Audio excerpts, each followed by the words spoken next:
Halo Malaysia, terima kasih kerana sudah menonton video ini.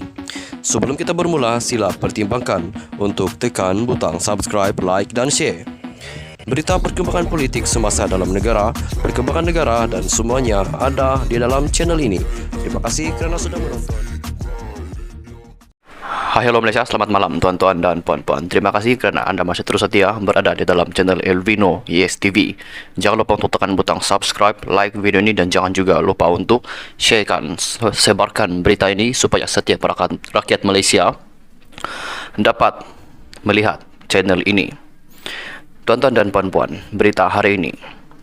Kes Menara Kuala Lumpur, pengarah dituduh tawar rasuah kepada Anwar Musa.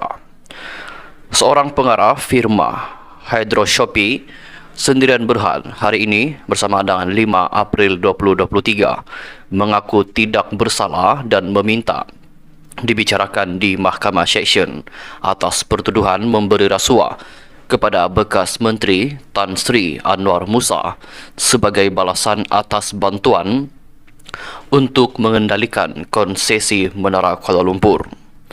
Abdul Hamid Syed Abdul Razak Saik didakwa menawarkan RM500,000 setahun untuk tempoh 15 tahun kepada bekas Menteri Komunikasi dan Multimedia itu sebagai balasan untuk beliau mempercepatkan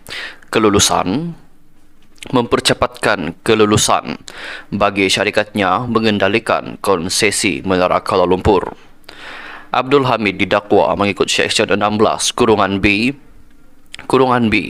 dan 24 Akta Suruhanjaya Pencegahan Rasuah Malaysia SPRM 2009 dan dikatakan cuba menawarkan rasuah kepada Anwar Musa melalui Datuk Tan Sri Lai antara Julai dan Ogos tahun lalu di Ibu Pejabat Kementerian. Dia dikatakan menawarkan rasuah kepada Anwar untuk mempercepatkan kelulusan syarikatnya untuk mengendalikan pentadbiran dan operasi mercu tanda ikonik Kuala Lumpur itu. Pertuduhan dibacakan di hadapan Hakim Suzana Husin yang kemudian menetapkan ikat jamin RM50,000 dan meminta Abdul Hamid melaporkan diri di Ibu Pejabat SPRM di Kuala Lumpur 2 bulan sekali bermula Mei tahun ini sehingga perbicaraan selesai. Dia juga diperintah untuk menyerahkan pasportnya kepada mahkamah. Sebelum ini SPRM berkata 2 individu berusia 49 dan 59 tahun termasuk seorang pengarah urusan yang bertindak sebagai orang tengah untuk mengendalikan sogokan dalam perjanjian itu telah ditahan di Ibu Pejabat SPRM selepas memberi keterangan. SPRM sedang menyiasat kemungkinan pemilihan syarikat terbabit melibatkan permintaan rasuah berjumlah ratusan ribu ringgit dan seutas jam tangan mewah sebagai hadiah kepada pihak atasan bagi memudahkan pengambil alihan. Sebelum ini, SPRM dilaporkan telah menyiasat dakwaan berhubung penjualan saham yang mencurigakan dan pengambil alihan konsesi operasi dan penyelenggaraan Menara Kuala Lumpur daripada Menara Kuala Lumpur Sendirian Berhad, sebuah syarikat milik penuh Telekom Malaysia TM Berhad. SPRM berkata ia akan menyiasat jika terdapat unsur rasuah yang terlibat dalam penjualan saham firma Senarayan Awam TM pada Oktober daripada anak syarikatnya yang menguruskan Menara Kuala Lumpur Sendirian Berhad kepada Hydro Shopee.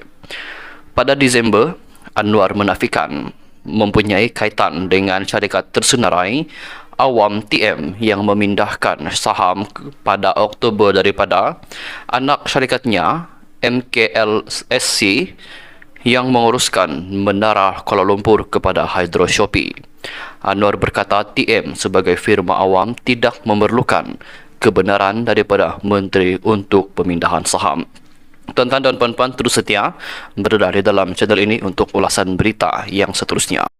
Hai, hello Malaysia, terima kasih kerana anda masih terus setia berada di dalam channel Elvino YesTV. Jangan lupa untuk tekan butang subscribe, like video ini dan jangan lupa untuk Share video ini supaya setiap rakyat Malaysia boleh mengetahui berita ini.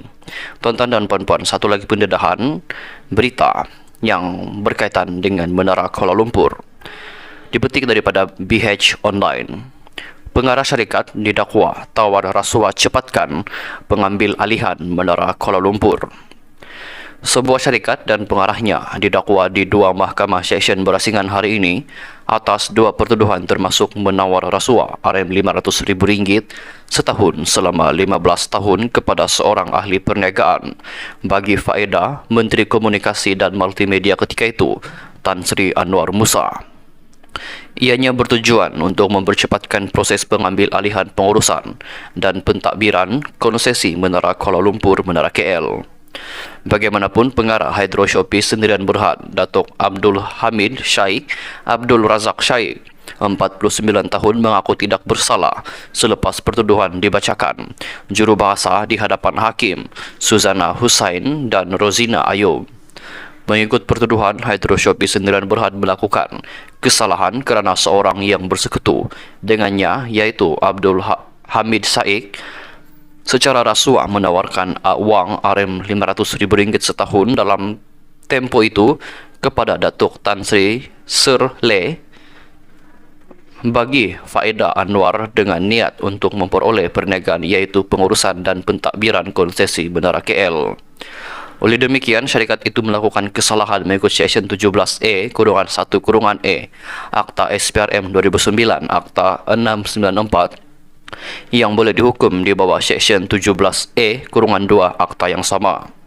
Seksyen itu memperuntukkan denda tidak kurang daripada 10 kali ganda jumlah atau nilai sopan atau RM RM1 juta mengikut mana yang lebih tinggi, atau penjara maksimum 20 tahun atau kedua-duanya jika disabitkan kesalahan. Abdul Hamid Shaikh pula berhadapan tuduhan menawarkan kepada individu sama suatu suapan, iaitu RM500,000 dalam tempoh sama sebagai dorongan kepada bekas menteri itu melakukan suatu perkara dicadangkan, iaitu mempercepatkan proses pengambil alihan pengurusan dan pentadbiran konsesi Menara KL oleh Hydro Shopee Sendirian Berhad. Pendakwaan mengikut Seksyen 16B-B Akta SPRM 2009 Akta 694 yang boleh dihukum di bawah Seksyen 24-1 Akta sama yang memperuntukkan penjara maksimum 20 tahun dan denda tidak kurang 5 kali ganda jumlah atau nilai sopan atau RM10,000 mengikut mana yang lebih tinggi jika disabitkan kesalahan. Kedua-dua kesalahan itu dilakukan di Kementerian Komunikasi dan Multimedia, Lot 4G9 Persiaran Perdana Presiden 4 Pusat Pentadbiran Kerajaan Persekutuan Putrajaya antara Julai dan Ogos 2022. Susulan pengakuan tidak bersalah itu, timbalan pendakwa raya Mahadi Abdul Jumaat menawarkan jaminan RM100,000 dengan seorang penjamin terhadap pengarah itu atas dua tuduhan berkenaan. Syarat tambahan iaitu pasport antarabangsa tertuduh diserahkan kepada mahkamah dan perlu melaporkan diri di pejabat SPRM Kuala Lumpur setiap 2 bulan. Jaminan dan syarat berkenaan dipersetujui kedua-dua pihak. Kami mohon tarikh sebutan seterusnya pada 2 Jun ini untuk penyerahan dokumen dan permohonan untuk kedua-dua pertuduhan dibicarakan secara bersama pada tarikh yang akan datang, katanya. Peguam bila tertuduh Shu EV mengesahkan persetujuan jaminan dan syarat tambahan berkenaan. Kami baru saja dapat kertas pertuduhan pagi ini, kena kaji dahulu tuduhan sebelum membuat keputusan untuk bantah atau tidak perbicaraan secara bersama, katanya. Tuan-tuan dan puan-puan, sekian saja dulu perkongsian berita kita pada malam hari ini. Jangan lupa untuk tekan butang subscribe, like video ini, dan jangan lupa untuk sebarkan berita ini. Tuan-tuan dan puan-puan, kita jumpa lagi di perkongsian berita yang seterusnya. Bye-bye.